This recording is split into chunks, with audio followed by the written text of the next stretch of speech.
क्या आपके साथ ऐसा होता है कि आप किसी चीज को याद करने की कोशिश करते हो और वह बड़ी मुश्किल के बाद वह आपको याद हो जाता है, लेकिन 5 मिनट बाद ही आप उसे भूल जाते हैं? ऐसा आपके साथ बहुत बार होता होगा। शायद आप 5 मिनट बाद भूलते होंगे, फिर हो सकता है 10 मिनट बाद या 1 घंटे बाद या फिर 1 दिन बाद। अगर आपकी मेमोरी बहुत अच्छी है तो, लेकिन आप भूलते जरूर हो। यह दिमाग का एक सिंपल सा फैक्ट है, पर ऐसे कई सारे ट्रिक्स हैं जिन्हें आप इस्तेमाल कर सकते हैं पढ़े हुए को याद करने के लिए। और मैंने जब कहा याद करने के लिए तो इसका मतलब है हमेशा के लिए याद करने के लिए, ना कि थोड़ी देर के लिए। यह ट्रिक्स केवल स्टूडेंट के लिए नहीं बल्कि कॉम्पिटिटिव एग्जाम दे रहे उन सभी लोगों के लिए भी है। टेक्स्ट को हाईलाइट कर देना। हाईलाइट मतलब शब्दों को ऐसा बना देना कि वह आपकी आंखों को आकर्षक दिखे। चाहे तो किसी पेंसिल से उस लाइन को अंडरलाइन कर सकते हो, उसके नीचे एक लाइन खींच सकते हो या फिर उन शब्दों को कलर कर सकते हो।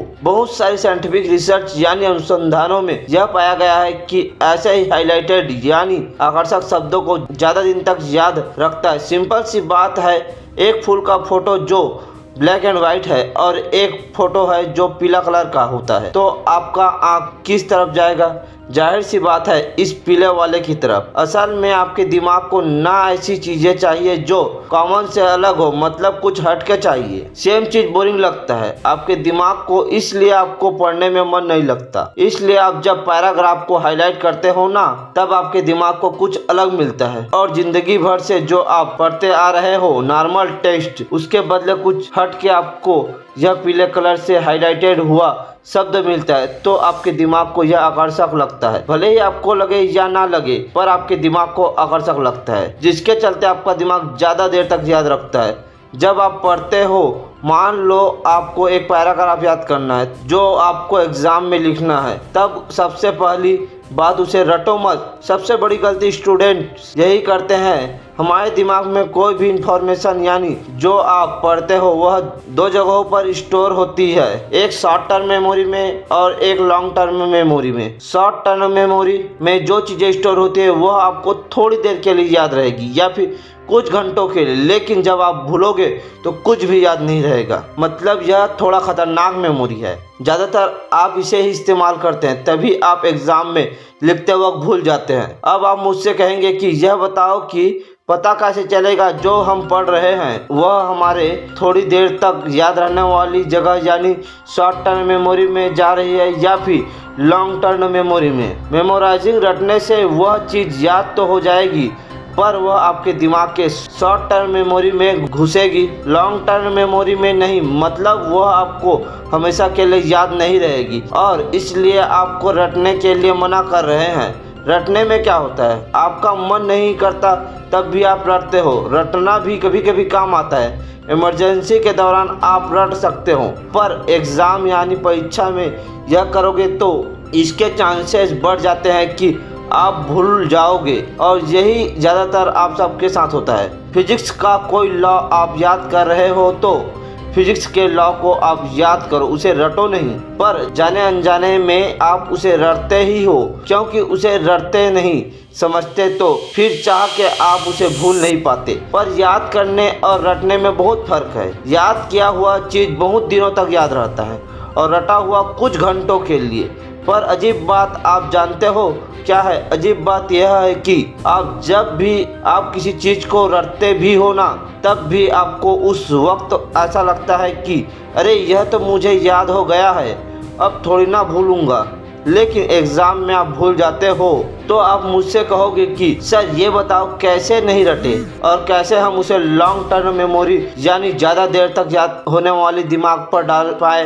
लॉन्ग टर्म मेमोरी सिंपल सी बात है दोस्तों, उसी इंफॉर्मेशन को लॉन्ग टर्म मेमोरी यानी हमेशा के लिए स्टोर करता है जो आपके लिए ज़रूरी है। मन नहीं करता है तब भी आप रटते हो। रटते हो, क्या फ़ायदा होगा इससे? तो मेन ट्रिक यह है, अगर आपको कोई बड़ा पैराग्राफ याद करना है तब देखना आपका मन नहीं करेगा, तब आप नेगेटिव चीज़ें सोचना शुरू करना। देखो यह बहुत ज़रूरी बात है। लोग हमेशा कहते हैं कि पॉजिटिव सोचो, पर आप नेगेटिव सोच का भी फ़ायदा आप उठा सकते हैं। और शायद आप जान गए होंगे मैं क्या बताने जा रहा हूँ। आप अपने दिमाग को डराओ, उसे नेगेटिव बोलो कि अगर आपने यह याद नहीं किया तो क्या क्या खराब हो सकता है। वह टीचर फिर मुझे बोलेगा, फिर पूरे क्लास के सामने मेरी बेइज्जती होगी, फिर पेरेंट्स मुझे बोलेंगे और फिर घर पर मुझे सुनना पड़ेगा। ऐसे ही डर बार बार अपने दिमाग को देते रहो, उसे डराते रहो। उसके बाद क्या होगा, आपका दिमाग थोड़ा अलर्ट हो जाएगा। दोस्तों, मैं जानता हूँ कि यह एक अजीब सा तरीका लग रहा होगा आपको, पर यह काम क्यों करता है यह बात आप जान लो, तब आप कहोगे यार क्या ट्रिक है। आपके दिमाग को पढ़ने का मन इसलिए नहीं करता, और पढ़ोगे भी तो वह आपको हमेशा के लिए याद रहने वाली लॉन्ग टर्म मेमोरी में इसलिए नहीं भेजता क्योंकि आपका दिमाग अलर्ट नहीं रहता, मतलब वह बिल्कुल थंग लाइफ जैसा बेफिक्र रहता है। तो जब आप अपने दिमाग को डराते हो तब आपका दिमाग थोड़ा सा सीरियस होना शुरू होता है। दिमाग को सीरियस करने पे वो और ज़्यादा पावर में काम करता है, और जब आप अपने दिमाग को डराने के बाद उस समय किसी चीज़ को याद करोगे तो वह आपके शॉर्ट टर्म मेमोरी में नहीं बल्कि हमेशा याद रहने वाली लॉन्ग टर्म मेमोरी में जाएगी। आपको रटने की जरूरत ही नहीं पड़ेगी क्योंकि सिर्फ एक दो बार ही पढ़ने के बाद ही आपको वह याद होने लगेगा, क्योंकि अब आपका दिमाग सीरियस स्टेट में है और अब फुल पावर के साथ काम करता है। दोस्तों, आप इस टेक्निक को ट्राई करना और देखना, आप अपने दिमाग को डरा कर उसे अलर्ट करा करके उसे फुल पावर में ला के जो भी याद करने की कोशिश करोगे वह आपको जल्द याद हो जाएगा। और मेन बात जो हम आपको हजारों बार कह चुके हैं कि याद होने के बाद वह आपको हमेशा के लिए याद होने वाली लॉन्ग टर्म मेमोरी में जाएगी, और इसलिए वह आपको हमेशा के लिए याद हो जाती है। आपको एक टॉप स्टूडेंट बनते देखना चाहते हैं। हम चाहते हैं कि कम से कम मेहनत में इन ट्रिक्स की मदद से आप ज़्यादा मार्क्स ला पाओ। जय हिंद, जय भारत।